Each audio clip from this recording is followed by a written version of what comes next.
ঐতিহাসিক তেভাগা আন্দোলন ও সাঁওতাল বিদ্রোহ খ্যাত চাঁপাইনবাবগঞ্জের নাচলে ইতিহাসে সাক্ষী হয়ে দাঁড়িয়ে আছে একটি প্রাচীন তেঁতুল গাছ।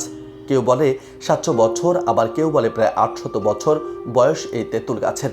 তবে কৃষি বিভাগ বলছে প্রায় 500 বছর বয়স এই গাছের। কিন্তু এটি যে চাঁপাইনবাবগঞ্জের সবচেয়ে পুরাতন বৃক্ষ তাতে কোনো সন্দেহ নেই। আর তেঁতুল জাতের বিবেচনায় দাবি করা যেতে পারে এটি দেশের প্রাচীন তেঁতুল বৃক্ষ। এই গাছটি হচ্ছে আমাদের চাঁপাইনবাবগঞ্জ জেলার নাচল থানার এই সোনারা গ্রামের একটি ঐতিহ্যবাহী একটি প্রাচীন তেঁতুল গাছ। গাছ গবেষকদের মতে এবং আমাদের এই এলাকার গ্রামের বৃদ্ধ মানুষদের মুখ থেকে আমরা যা শুনেছিলাম তাতে ওনারা প্রায় এই গাছটির বয়স 500 বছরের বেশি বলে মন্তব্য করেছিলেন। যেমন আমার আম্মুর বয়স এখন বর্তমান 100 বছর।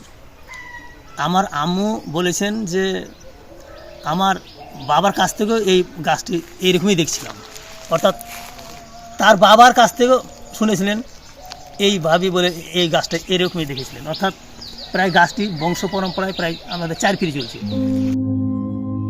দেশের উত্তরের সীমান্তবর্তী জেলা চাঁপাইনবাবগঞ্জ শহর থেকে প্রায় 25 কিলোমিটার দূরে নাচল উপজেলার বরেন্দ্রভূমির মাঝে একসময় জমিদার এলাকার সুরলা গ্রামে দাঁড়িয়ে আছে এই তেঁতুল গাছটি। প্রায় 38 বছর আগে প্রচণ্ড ঝড়ে বৃক্ষটির সবচেয়ে বড় ডালটি ভেঙে পড়লেও মাথা নোয়ায়নি। পূর্বের জমিদার এলাকার সুরালার আদিবাসীদের নির্যাতন, অত্যাচার, আঘাতে মাথা নুয়ে গেলেও আজও তেঁতুল বৃক্ষটি নিয়ে গর্ব করে অনেকেই। আমার জন্ম হওয়ার পর থেকেই গাছটি এভাবে দেখে চলে আসছি, বয়স্কগুলোর কাছে জেনেছি, তো তারাও এইভাবেই একইভাবে বলেছে যে গাছটি এভাবেই আছে।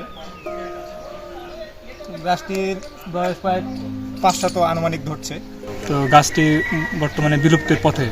গাছটি যদি রক্ষণাবেক্ষণ না করা হয় বা কর্তৃপক্ষের দৃষ্টি আকর্ষণ না করা হয়, গাছটি হয়তো বা আমরা দেখতে পাবো না। এটা অনেক ঐতিহ্যবাহী গাছ, বিভিন্ন দূর থেকে লোক গাছটি দেখতে আসে। ডিসি মহোদয় আসে চাঁপাইনবাবগঞ্জ থেকে, আরও বিভিন্ন এলাকার লোকজন আসে বিভিন্ন এলাকার। তো গাছটিকে রক্ষণাবেক্ষণের জন্য আমি আহ্বান জানাচ্ছি। যদিও এলাকার তেঁতুল বৃক্ষ সহ ওই এলাকার দেবস্থান আত্মসাৎ করার জন্য চক্রান্ত হয়েছিল, তবে ভৌতিক, জৈবিক ও সামাজিক পরিবেশগত দিক থেকে বৃক্ষটি খুবই গুরুত্বপূর্ণ বিবেচিত হওয়ায় সর্বশেষ প্রশাসনিক উদ্যোগে চক্রান্তকারীদের উদ্দেশ্য সফল হতে দেওয়া হয়নি। জেলা প্রশাসনের পক্ষ থেকে ইতিমধ্যে বৃক্ষটি চারিদিকে পাকা করে বাঁধানো হয়েছে।